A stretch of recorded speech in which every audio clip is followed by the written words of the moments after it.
અગ્નિકાંડ બાદ ઘેરા પ્રત્યાઘાત પડ્યા છે તેવામાં ભાજપ નેતાઓએ પ્રેસ કોન્ફરન્સ યોજી ત્યારે તેમને અગ્નિકાંડ મુદ્દે સવાલ પૂછવામાં આવ્યા તો તેઓ પ્રેસ કોન્ફરન્સ છોડીને ભાગી ગયા।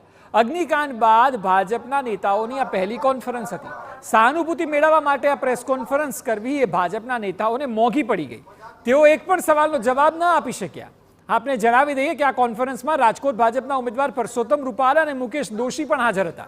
સાથે રાજકોટના મેયર નયના પેડરિયા, સ્ટેન્ડિંગ કમિટીના ચેરમેન જયમીન ઉપાધ્યાય પણ હાજર હતા, પરંતુ અગ્નિકાંડ મુદ્દે કોઈની પાસે કોઈ જવાબ નહોતો।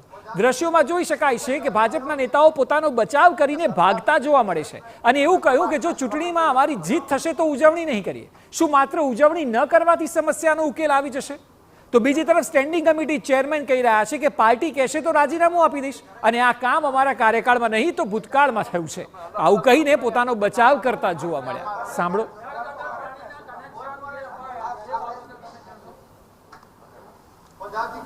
જ્યારે એસઆઈટીની રચના રાજ્ય સરકારે કરી છે, એસઆઈટીની રચનામાં જે કાંઈ પણ આવશે એ આપણને સૌને મંજૂર હોવું જોઈએ।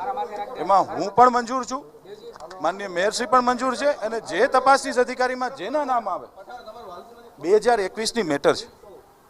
હાલમાં વર્તમાનમાં પાર્ટીએ મને સ્ટેન્ડિંગ કમિટીના ચેરમેનની જવાબદારી આપી। હું 12 સપ્ટેમ્બર 2023થી મને પાર્ટીએ ચેરમેન બનાવ્યો છે। મને 7 મહિના પૂરા થયા, 8મો મહિનો ચાલે છે। આ ઘટના ભૂતકાળમાં બનેલી છે।